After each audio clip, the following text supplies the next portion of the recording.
ஆட்சிக்கு வந்த 2 வாரத்துல அதிகாரிகளை பந்தாட ஆரம்பிச்சிட்டாங்களே ஜெயலலிதா. இதை பந்தாட்டம் அப்படின்னு சொல்ல முடியாது. அவங்க பாணியில் சொல்றதா இருந்தனா களையெடுப்புன்னு சொல்லலாம். எந்த அதிகாரியை வச்சுக்கலாம், யாரை தூக்கலாம் அப்படின்றது ஒரு முதலமைச்சரோட ஒரு தனிப்பட்ட விருப்பம். ஆனா இப்ப எடுத்த ஆக்ஷன்லயே மிக முக்கியமானது ஷீலா பிரியாவை அவங்க வெளியில அனுப்பிச்சது தான். ஷீலா பிரியா ஜெயலலிதா மேடமோட குட் புக்ஸ்ல இருந்தாங்களே. தன்னோட குட் புக்ல இருக்கிற அஃபீஷியல்ஸ் எல்லாத்தையுமே ரிட்டையர்ட் ஆன உடனே அனுப்பிச்சிடுறது ஜெயலலிதாவோட பாணி கிடையாது. அவங்க தன்னோட பக்கத்திலேயே இருக்கலாம் அப்படின்னு நினைச்சாங்க. அப்படிதான் பாத்தீங்கன்னா ஷீலா பாலகிருஷ்ணன், வெங்கட்ரமன் எல்லாருமே இருக்காங்க.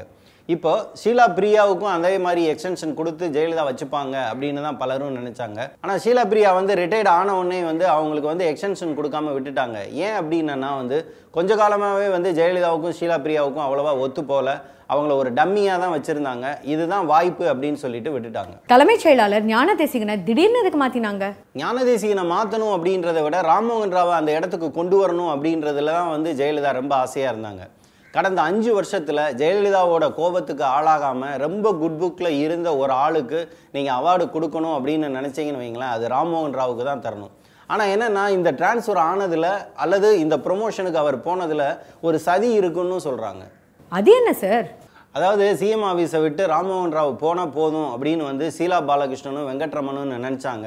அதனால அவங்க பண்ணது தான் இது அப்படின்னு சிலர் சொல்றதை நம்ம நம்பாமலும் இருக்க முடியல. ஷீலா ராமகிருஷ்ணன், வெங்கட்ராமன் நிறைய ரிட்டையர்ட் ஆஃபீஸர் சிஎம் ஆஃபீஸில் இருக்காங்களே. வெங்கட்ரமணனுக்கு இப்படி ஒரு எக்ஸ்டென்ஷன் கொடுக்கும்போதே நம்ம எழுதணும். அப்பவே இந்த ரிட்டையர்ட் வயசை நானே தாண்டிட்டேனே அப்படின்னு ஜெயலலிதா கிண்டலாக சொன்னதா சொல்லுவாங்க. பொதுவாக இதுலேருந்து என்ன தெரியுது அப்படின்னா, ஷீலா பாலகிருஷ்ணன், வெங்கட்ரமணன், சாந்தஷீலா நாயர் மாதிரியான ஆட்களோட திறமையை அவங்க பயன்படுத்திக்கிறது அப்படின்ற நல்ல நோக்கத்தை பாராட்டலாம். ஆனால் இன்னைக்கு இருக்கிற அதிகாரிகள் மேலே அவங்க ஒரு அவநம்பிக்கையோடு இருக்காங்களோ அப்படின்ற சந்தேகத்தை தான் இது எழுப்புது.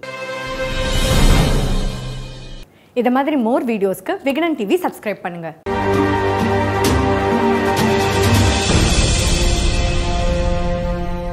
ஜெயலலிதா ஜெயிச்சதுக்கு ஸ்டாலின் பாராட்டு தெரிவிக்கிறாரு. ஜெயலலிதா அதுக்கு நன்றி சொல்றாங்க.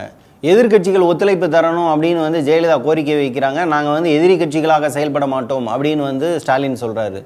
இவர் அவங்கள மூத்த சகோதரி அப்படின்னு விழிக்கிறாரு. அவங்க அதை பார்த்து பெருமைப்படுறாங்க.